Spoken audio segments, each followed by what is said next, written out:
ইসলাম বলছেন ওয়াহুয়া কি ফেরেশতা তো কাফ নামক পাহাড়ের পাশে পড়ে আছে, পাকা টাকা ভাঙা, ওই ফেরেশতাকে পড়ে পড়ে কাঁদতেছে।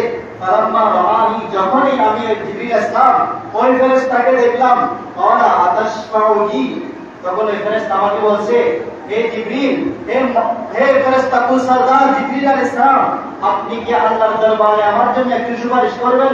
সুবহানাল্লাহ, আল্লাহর দরবারে আমার জন্য একটু সুপারিশ কি করবেন? তখন জিবরিল ইসলাম বলছেন, কুলতু মা জুরমুকা, আমি জিজ্ঞেস করলাম তাকে, হে ফেরেশতা তোমার কি অপরাধ, কি অপরাধের কারণে, কি গুনাহ করেছো তুমি, তোমার কোন অপরাধের কারণে তোমার এত সাংসর্গ আমি দেখেছিলাম আগে, আজকে তুমি কাফ পাহাড়ের পাশে তুমি পড়ে আছো, কি অবস্থা, কোন অপরাধ তোমার?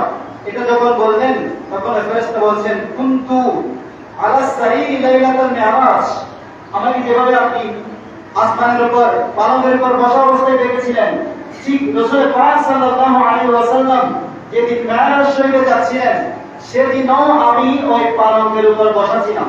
সুবহানাল্লাহ, সেদিনও আমি পালঙ্কের উপর বসা ছিলাম। তো ফেরেশতা বলছেন, আমার নবী মুহাম্মদ সাল্লাল্লাহু আলাইহি ওয়াসাল্লাম ফামা কুনতু লাহু, যখন রাসূলুল্লাহ সাল্লাল্লাহু আলাইহি ওয়াসাল্লাম মেরাজে যাচ্ছেন, এখানে যদি বড় কেউ আসে আমরা সবাই কি হয়ে যায়, সম্মানে দাঁড়িয়ে যাই না, ক্লাসে যখন টিচার ঢুকে ছাত্ররা কি হয়ে যায়, দাঁড়িয়ে যায় সম্মানের জন্য। এই ফেরেশতা বলছেন, যেদিন রাসূল পাক সাল্লাল্লাহু আলাইহি ওয়াসাল্লাম মেরাজে যাচ্ছিলেন আমি তখন আসমানের উপর ওই পালঙ্কে বসা ছিলাম, নবীজি আমার পাশ দিয়ে যাচ্ছিলেন, আমি ফেরেশতা কিন্তু নবীজিকে সম্মানের জন্য দাঁড়াই নাই, নবীজিকে সম্মানের জন্য দাঁড়াই নাই। আরে কে বলতেছে এগুলা? ফেরেশতা বলছে আমি দাঁড়াই নাই, সম্মান জানাই নাই। ফাআকাবানি আল্লাহু বিহাদিহিল উকুবা, আমার অপরাধ হচ্ছে এটাই যে আমি রাসূলুল্লাহকে সম্মানের জন্য দাঁড়াই নাই, না দাঁড়ানোর কারণে আজকে আমার এই দুর্দশা হয়েছে। নাউযুবিল্লাহ, রাসূল পাককে সম্মান জানানোর জন্য যদি দাঁড়াই, এটা ফেরেশতাদের সুন্নাত, কাদের সুন্নাত? ফেরেশতা দাঁড়ায় নাই, সেজন্য তার কি শাস্তি, তার শাস্তি পেতে না, সে তার পাখাগুলো জীর্ণ শীর্ণ হয়ে গেছে, ভেঙে গেছে, কোথায় আসমানে ছিল আগে, এখন পাহাড়ের পাদদেশে সে পড়ে আছে।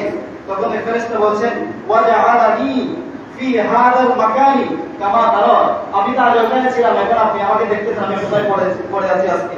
এটা যখন বললেন জিবরিল ইসলামের অন্তরের মধ্যে দয়া এসে গেল, ওনার অন্তরে কোমলতা সৃষ্টি হলো।